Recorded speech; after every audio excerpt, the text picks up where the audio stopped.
when you see the LXX here, that's a symbol for the Septuagint, which is the Hebrew Old Testament which was translated into Greek.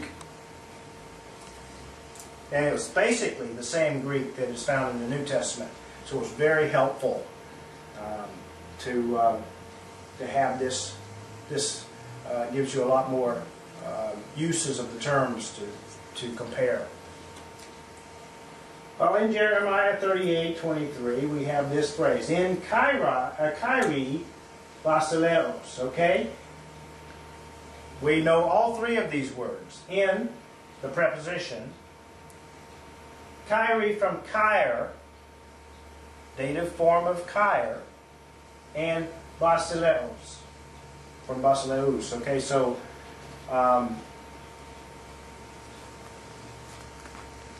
in the hand, or by, this one probably is better, by the hand of the king.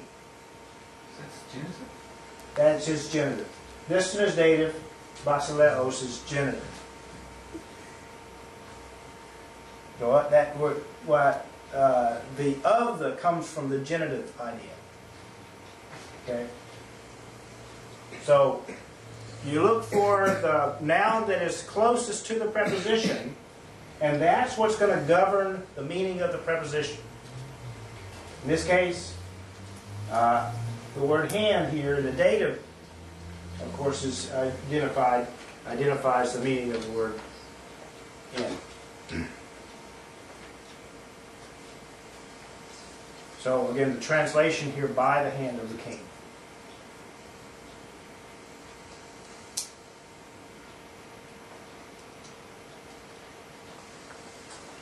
And here is another example of the preposition in with the word makaire, of course, a dative form of the word for sword. Okay, Revelation 13:10. In this case, it's probably best to translate the in as with a sword. So there's no definite article like that. That's right. When we talk about definite articles in the next lesson, I'll point out that there's actually 11 different uses of the definite article. And it doesn't correspond exactly to the English uses. So sometimes, when we're translating a phrase in Greek, you have to supply the word the when it isn't there in the original. And many times the word the appears, the definite article, in many of its different forms, appears throughout the New Testament where we wouldn't expect it to be. And it doesn't show up as the in the translation. And we'll go into all of that when we get into that lesson. But yes, you're right. We supply here. We could say with a sword, or we could say with the sword, if the context makes it clear that that should be supplied in English. That's the idea in English.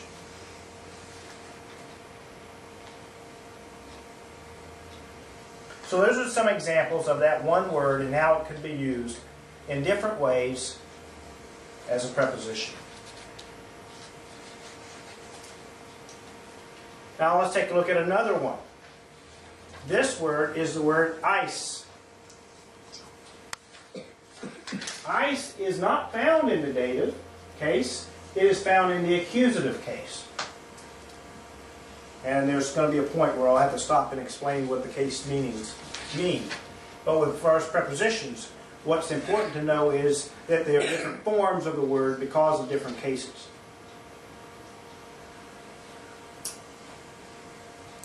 But we'll only find examples of ice with the accusative case. So here is an example of the word ice. Ice contain pollen. Okay, remember we'll recognize the word polis there, and that's the accusative form of polis. Okay, so Acts 12:10 translates in most translations as into the city.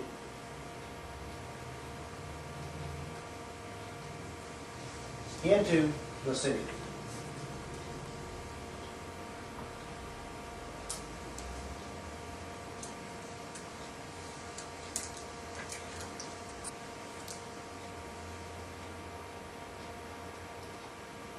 Another example of ice, 2 John 1:7.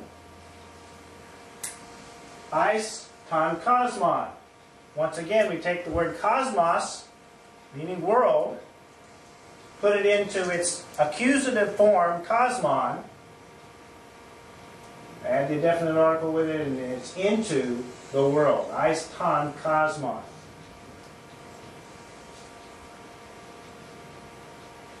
Now you'll notice, though, that the form of the definite article is matching the form of the noun.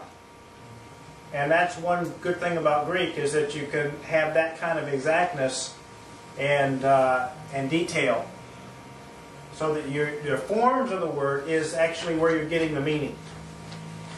If you'll find a number of cases where the words will be jumbled around and you won't see any recognizable structure in your sentence, because the structure is actually coming from the forms of the word, not from where they're placed in the sentence. In English, we normally put our subjects first, and then our verbs, and then our objects. Forget that in Greek. What you're looking for in Greek is the form of the word to tell you where it fits logically in your sentence. Your subjects are going to be nominative case, your objects are going to be accusative case, and those datives and genitives are going to be thrown in to form prepositional phrases and such. But the location of them in the sentence is up for grabs. There is a structure in Greek language, but it isn't the same comfortable structure that we're used to in English. So when you learn